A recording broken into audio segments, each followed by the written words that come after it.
మీ business ఏదైనా మీ ఊర్లో promotion చేయాలంటే అది సుమన్ టీవీతోనే సాధ్యం. ఇప్పుడే సంప్రదించండి.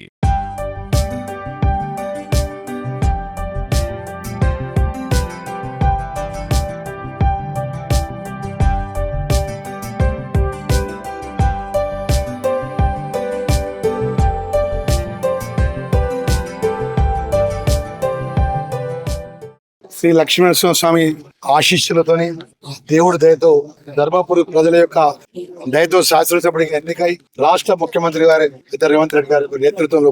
వారి కేబినెట్ లో రాష్ట్ర మంత్రిగా ప్రమాణ స్వీకారం చేసి మొదటిసారి ఈ ప్రాంతానికి సంబంధించినటువంటి ఇందిరమ్మ ఇళ్ల విషయాలు పేదవాళ్ళకి సంబంధించిన ఇందిరమ్మ ఇల్లు సుమారు 699 మంది లబ్ధిదారులకు నేరుగా శాంక్షన్ ప్రిసీడింగ్ కాపీలు నేను జిల్లా కలెక్టర్ గారు జిల్లాకు సంబంధించిన అధికారులందరూ కూడా ఇవ్వడం జరిగింది. ఒక్కసారి మీడియా మిత్రుల ద్వారా 2014 నుంచి 18, 23 వరకు ఈ రాష్ట్రంలో పరిపాలించినట్టు మాజీ ముఖ్యమంత్రి కేసీఆర్ గాని మాజీ మంత్రులు టిఆర్ఎస్ పార్టీలో ఉన్నటువంటి మంత్రులు కానీ ఎప్పుడైనా పేదవాళ్ళకు పిలిచి ఈ విధంగా మీకు ఇందిరమ్మ పేదవాళ్ళకి ఇంట్లో ఎప్పుడన్నా ఒక సాంక్షన్ ప్రొసీడింగ్ ఇచ్చిన అంటున్నా. ఈ రోజు గౌరవ ముఖ్యమంత్రి వారి రేవంత్ రెడ్డి గారి నేతృత్వంలో అఖిల భారత కాంగ్రెస్ పార్టీ రాహుల్ గాంధీ గారి సూచన మేరకు అదేవిధంగా రాష్ట్ర హౌసింగ్ మినిస్టర్ శ్రీనివాస్ రెడ్డి గారు ఏదైతే ఇందిరమ్మ ఇళ్ల సాంక్షన్ ప్రొసీడింగ్ లో పునాది వేసుకుంటే 1,00,000 రూపాయలు, ఓడలు వేసుకుంటే ఇంకొక 1,00,000 రూపాయలు, స్లాబ్ వేసుకుంటే 2,00,000 రూపాయలు, స్లాబ్ పూర్తి 5 లక్షల రూపాయలు నేరుగా పేదవాళ్ళకి సంబంధించినటువంటి ఇందిరమ్మ ఇళ్ల లబ్ధిదారులకు ఆ సాంక్షన్ వెనుకనే ఎప్పుడు డబ్బులు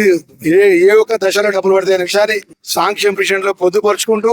ప్రతి సోమవారం డబ్బుల కోసం లబ్ధిదారు ఆఫీసుల చుట్టూ తిరగకుండా అధికారుల దగ్గర పోకుండా ఎట్లయితే పునాది ఇస్తాడో, ఎట్లయితే గోడలు ఇస్తాడో, ఏ విధంగా అయితే స్లాబ్ వేస్తాడో, ఏ విధంగా స్లాబ్ వేసినాక ఇంకా మిగతా పని పూర్తవుతుందో, ఏదైతే ఇందిరమ్మ ఇంటి కళ ఆ లబ్ధిదారికి ఎక్కడ ఇబ్బంది జరగకుండా రాష్ట్ర ప్రభుత్వం అండగా ఉండే విధంగా ఈ గొప్ప పథకాన్ని అమలు చేస్తున్న విషయాన్ని యావత్ తెలంగాణ ప్రజలు ధర్మపురి నియోజకవర్గ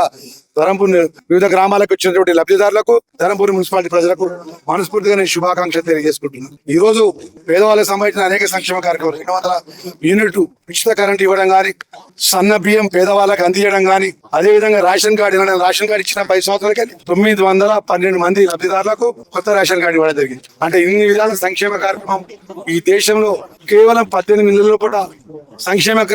కార్యక్రమాలు అమలు చేసిన ప్రభుత్వం ఏదంటే తెలంగాణ ప్రభుత్వము. ఇందిరమ్మ రాజ్యం లోపల ప్రజాపాలన లోపల గౌరవ ముఖ్యమంత్రి రేవంత్ రెడ్డి గారు అమలు చేస్తున్న విషయాన్ని ఒక్కసారి ప్రజలందరూ కూడా గమనించాలని మనవి చేసుకుంటూ ఒక మంత్రిగా ఈ రోజు 699 మంది లబ్ధిదారులు ఎవరైతే సాంక్షన్ పీరియడ్ తీసుకున్నారో వాళ్ళందరూ కూడా ఇండ్లు మొదలు పెట్టాలి. ఎవరైతే పేదవాళ్ళు ఉండి డబ్బులు లేకుంటుంటే వారికి కూడా మహిళా సంఘాల ద్వారా ఆ సోదరి మనకి మహిళా సంఘాలు లోన్ ఇప్పించి పునాది పనులు మొదలు పెడతామనే విషయాన్ని కూడా మీ మీడియా ద్వారా యావత్తు